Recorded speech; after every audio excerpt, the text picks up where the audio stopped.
அனைவருக்கும் வணக்கம். இந்த வீடியோவில் நம்ம என்ன பார்க்கறோம்னா மெட்ராஸ் ஹைகோர்ட்ல இருந்து பார்த்தீங்கன்னா அசிஸ்டன்ட் ப்ரோக்ராமர் அப்படின்னு சொல்லி ஒரு நோட்டிஃபிகேஷன் வந்து இன்றைக்கி வந்து ரிலீஸ் பண்ணியிருக்காங்க. ஸோ இந்த போஸ்ட்டுக்கு எவ்வளோ வேகன்சி கொடுத்துருக்காங்க, இதுக்கான ஏஜ் லிமிட் என்ன, எஜுகேஷன் குவாலிஃபிகேஷன் என்ன, ஏதாவது எக்ஸ்பீரியன்ஸ் கேட்குறாங்களா, அப்ளை பண்ணுறது என்ன கிடைச்சது, அப்ளிகேஷன் ஃபீஸ் என்ன, ஸோ இது போன்ற முழுமையான விவரங்கள் வந்து நம்ம இந்த வீடியோவில் வந்து பார்க்கலாம். ரைட்டா, முதல் முறையாக நம்ம சேனல் நீங்கள் பார்க்குறீங்கன்னா நம்ம சேனலை வந்து மறக்காமல் வந்து சப்ஸ்கிரைப் பண்ணி வச்சுக்கோங்க. கூட இந்த பெல் பட்டனில் ஆல் அப்படின்றத செட் பண்ணி வச்சுக்கோங்க. நிறைய நண்பர்கள் வந்து மெட்ராஸ் ஹைகோர்ட் எக்ஸாம் ஃபாலோ பண்ணுறவங்க நம்ம சேனலை வந்து ஃபாலோ பண்ணிகிட்டு இருப்பீங்க. ஆக்சுவலாக வந்து இதுக்கு முன்னாடி வந்து நமக்கு கீழமை நீதிமன்றம் நடந்தது இல்லையா, ஆஃபீஸ் சிஸ்டம் வாட்ச்மேன். ஸோ அதுக்கெலாம் வந்து பார்த்திங்கன்னா ப்ராக்டிக்கல் எக்ஸாமுக்கு முன்னாடி நமக்கு வந்து சிவி வந்து கண்டக்ட் பண்ணாங்க. உங்களுக்கு தெரிஞ்சிருக்கும், நிறைய பேர் அட்டன் பண்ணியிருப்பீங்க. ஸோ அடுத்தது வந்து நம்ம யாரெல்லாம் வந்து ப்ராக்டிக்கலுக்கு வந்து எலிஜிபிளாக இருக்கும் அப்படின்னு சொல்லி ரிசல்ட்டுக்காக வெயிட் பண்ணிகிட்டு இருக்கோம். ஸோ அந்த அப்டேட் தான் நம்ம இந்த மந்த் ஆகஸ்ட்டில் வரும்னு சொல்லி எதிர்பார்த்துட்ருக்கோம். பட் அந்த அப்டேட் இன்னும் எதுவும் வரல. ஸோ இந்த அப்டேட் வந்திருக்கு. இதை முடிச்சுட்டு வந்து நம்ம அதை பற்றி பேசிக்கலாம். ஓகேங்களா? சரி. ஸோ இந்த அசிஸ்டன்ட் ப்ரோக்ராமர் கிளிக் பண்ணலாம். ஒரு நோட்டிஃபிகேஷன் வந்து கொடுத்துருக்காங்க. பிடிஎஃப் ஃபைல் வந்து வந்திருக்கு. ரைட்டாக, நோட்டிஃபிகேஷன் நம்பர் 171 அப்படின்னு போட்டிருக்காங்க. 2025 போட்டிருக்காங்க. ஓகேங்களா? நோட்டிஃபிகேஷன் என்ன சொல்லியிருக்காங்க அப்படின்றத நம்ம பார்க்கலாம். ஸோ அதே மாதிரி வந்து இந்த ஆஃபீஸ் சிஸ்டம் வாட்ச்மேன் சொன்னோம் இல்லையா, ஸோ அது ஒரு கமெண்ட் பார்த்தேன். சார் என்ன சார் கிணத்துக்குள்ளே போட்டிருக்கிற கல் மாதிரி கம்முனே இருக்காங்க அப்படின்னு சொல்லி. ஸோ உண்மையிலே அது மாதிரி தான் இருக்காங்க. ஆக்சுவலாக வந்து இப்போ வந்து நமக்கு ரிசல்ட்டை கொடுத்துருக்கணும், இன்னும் கொடுக்காமல் இருக்காங்க. ஓகேங்களா? சரி, ஓகே ஃபைல் ஓப்பன் ஆகிடுச்சு. நம்ம இதை பார்த்துக்கலாம். சரி, என்ன சொல்கிறாங்க அப்படின்னு பார்த்தீங்கன்னா உங்களுக்கு தெரியும், 10/8/2025 நோட்டிஃபிகேஷன் கொடுத்துருக்காங்க. இதுக்கான லாஸ்ட் டேட் அப்ளை பண்ணுறது பார்த்தீங்கன்னா 9/9/2025 நம்ம வந்து அப்ளை பண்ணணும் அப்படின்றத கொடுத்துருக்காங்க. ரைட்டா? ஸோ வந்து 9/9/2025 நம்ம அப்ளை பண்ணோம். ஸோ இந்த வீடியோ பார்க்குறவங்க யாராவது மேபி எலிஜிபிளாக இருக்கும் பட்சத்தில் அந்த டேட்டுக்குள்ளே வந்து நீங்கள் அப்ளை பண்ணிக்கோங்க. வெப்சைட் நமக்கு தெரிஞ்சதான் mhcc.tn.gov.in. இந்த வெப்சைட் மூலிமா ஆன்லைன் மூலிமா நம்ம வந்து அப்ளை பண்ணிக்கணும் அப்படின்றத வந்து சொல்கிறாங்க. ரைட்டுங்களா? சரி, எவ்வளோ சார் வேகன்சி கொடுத்துருக்காங்க பாருங்கள். 41 வேகன்சி வந்திருக்கு. லெவல் 13 வந்து சேலரி கொடுப்பாங்க அப்படின்றத சொல்லியிருக்காங்க. 35,900 முதல் 1,31,500 வரைக்கும் சேலரி கிடைக்கும் அப்படின்றத சொல்கிறாங்க. ரைட்டா? ஸோ இது வந்து சம்பள விகிதம்.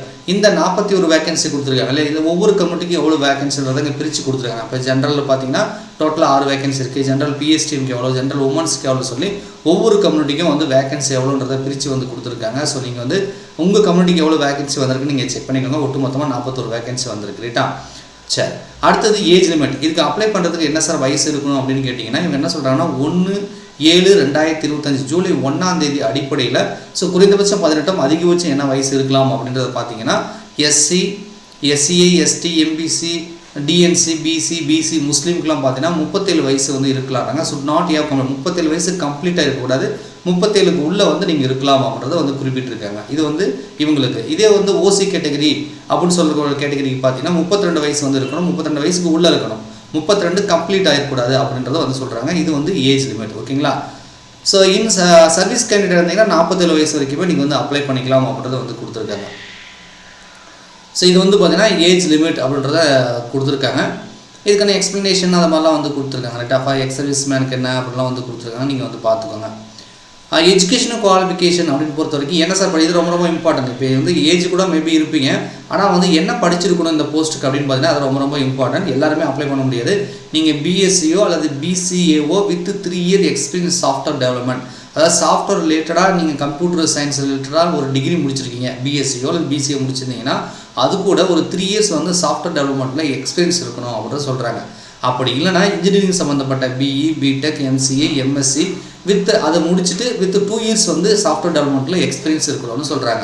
அப்படியும் இல்லை அப்படின்னா மாஸ்டர் டிகிரி சொல்லக்கூடிய எம்இ, எம்டெக் வந்து முடிச்சுட்டு நீங்கள் அதில் 1 இயர் வந்து சாஃப்ட்வேர் டெவலப்மெண்ட்டில் வந்து எக்ஸ்பீரியன்ஸ் இருக்கணும்னு சொல்கிறாங்க.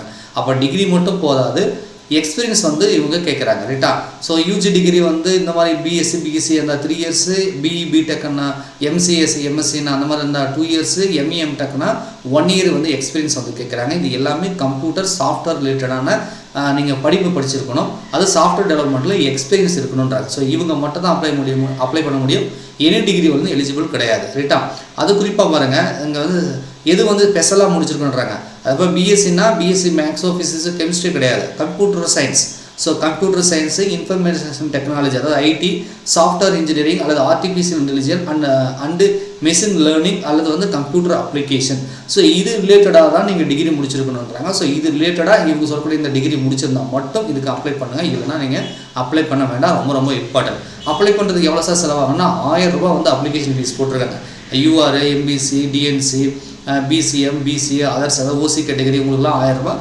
எஸ்சி, எஸ்சி அருந்ததியர், எஸ்டிக்கு மட்டும் வந்து அப்ளிகேஷன் ஃபீஸ் இல்லை. மாற்றுத்திறனாளிகள் அதே மாதிரி வந்து பார்த்திங்கன்னா ஆதரவற்ற விதவைகள், ஸோ இந்த மாதிரி கேண்டிடேட்டாக இருந்தீங்க அப்படின்னா உங்களுக்கு வந்து பார்த்திங்கன்னா ஃபீஸ் கிடையாது. மற்றவர்கள் எல்லாத்துக்குமே வந்து அப்ளிகேஷன் ஃபீஸ் வந்து 1000 ரூபான்றதை குறிப்பிட்டிருக்காங்க. ஓகேங்களா? ஸோ எப்படி செலக்ஷன் பண்ண போகிறாங்கன்னா ரிட்டன் எக்ஸாமினேஷன் வந்து 120 மார்க்கும், ஸ்கில் டெஸ்ட்டுக்கு வந்து 50 மார்க்கும், அதுக்கப்புறம் இன்டர்வியூக்கு வந்து ஒரு 25 மார்க்கும் கொடுத்துருக்காங்க. ஸோ இதில் வந்து உங்களுக்கு எக்ஸாம் எப்படி இருக்கும் அப்படின்றதும் இதில் வந்து மென்ஷன் பண்ணி வந்து கொடுத்துருக்காங்க. தமிழ் தகுதி தேர்வுன்றது உங்களுக்கு தெரியும் இல்லையா? ஸோ அதை வந்து கொடுத்துருக்காங்க. மாற்றுத்திறனாளிகள் இருந்தால் மட்டும் நீங்கள் இங்கிலீஷ் வந்து சூஸ் பண்ணிக்கலாம். ஸோ வந்து 20 மார்க் வந்து நீங்கள் எடுக்கணுன்றாங்க 50க்கு, அதாவது 40% வந்து நீங்கள் எடுக்கணும்.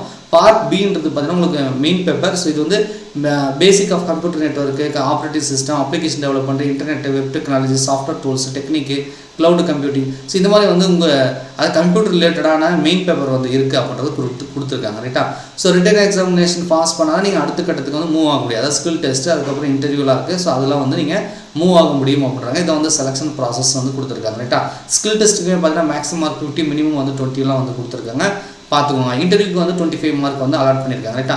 சிலபஸ் என்ன அப்படின்றது இதிலே வந்து கொடுத்துருக்காங்க. ஸோ சிலபஸ் கொடுத்துருக்காங்க. மேக்ஸிமம் வந்து மோஸ்ட் ஆஃப் இன்ஃபர்மேஷன் இவ்வளோ தான் வந்து கொடுத்துருக்காங்க. எக்ஸாமினேஷன் சென்டர் எங்கே நாங்கள் போடுவோம் அப்படின்ற மாதிரிலாம் சொல்கிறாங்க. இது ஆக்சஸில் அவ்வளோ கொடுக்குது. இவ்வளோ தான் நோட்டிஃபிகேஷன். ரைட்டா? ஸோ இந்த போஸ்ட் வந்து 41 போஸ்ட் வந்துருக்கு. ஸோ வந்து கம்ப்யூட்டர் ரிலேட்டடாக நீங்கள் வந்து ஒரு டிகிரி முடிச்சிருக்கீங்க, உங்களுக்கு அது சாஃப்ட்வேர் டெவலப்மெண்ட்டில் எக்ஸ்பீரியன்ஸ் இருக்குது, இவங்க சொல்லக்கூடிய ஏஜ் லிமிட் இருக்குன்னா நீங்கள் அது அசிஸ்டன்ட் ப்ரோக்ராமுக்கு நீங்கள் வந்து அப்ளை பண்ணலாம். ஸோ இந்த ஜாப் நோட்டிஃபிகேஷன் தான் மெட்ராஸ் ஹைகோர்ட்டில் 10/8/2025 ஸோ இன்றைக்கி வந்து கொடுத்துருக்காங்க. ரைட்டா?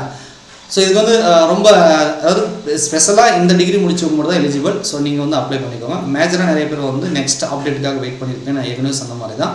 ஸோ இந்த ஆகஸ்ட்டில் நம்ம எதிர்பார்க்குறோம். கண்டிப்பாக வந்து அவங்க சிவி வந்து நம்ம நேர்லேயே கூப்பிட்டு வந்து வெரிஃபை பண்ணிட்டாங்க. ஸோ யாரெல்லாம் வந்து அடுத்த கட்டத்துக்கு ஒரு செலெக்ஷன் கொடுக்குற லிஸ்ட்டு வந்து ஒரு 10 டேஸ்லேயே நம்ம கொடுத்துருக்க முடியும். ரைட்டா? ஸோ இப்போ ஆகஸ்ட்டோட ஃபஸ்ட் வீக் முடிஞ்சு செகண்ட் வீக்கில் நம்ம போயிட்டுருக்கோம். ஸோ ஒரு ஆகஸ்ட் 15க்குள்ளேயாவது கொடுப்பாங்களா அப்படின்றத நம்ம எதிர்பார்க்குறோம். ரைட்டா?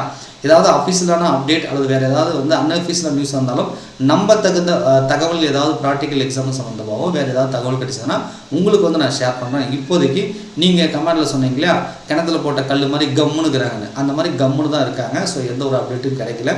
ஸோ கிடைச்சதுன்னா உங்களுக்கு வந்து நான் ஷேர் பண்ணுறேன். ரைட்டா?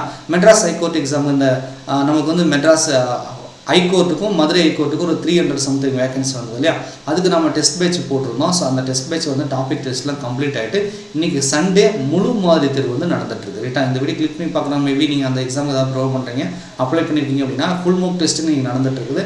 மேபி உங்களுக்கு வில்லிங் இருந்தால் நம்ம அகாடமி நம்பருக்கு வந்து கால் பண்ணி கேட்டுட்டு வந்து நீங்கள் பேமெண்ட் பண்ணிட்டு வந்து ஜாயின் பண்ணி முழு மாதிரி தேர்வு அட்டன் பண்ணுங்கள். ஓகேங்களா? நன்றி வணக்கம்.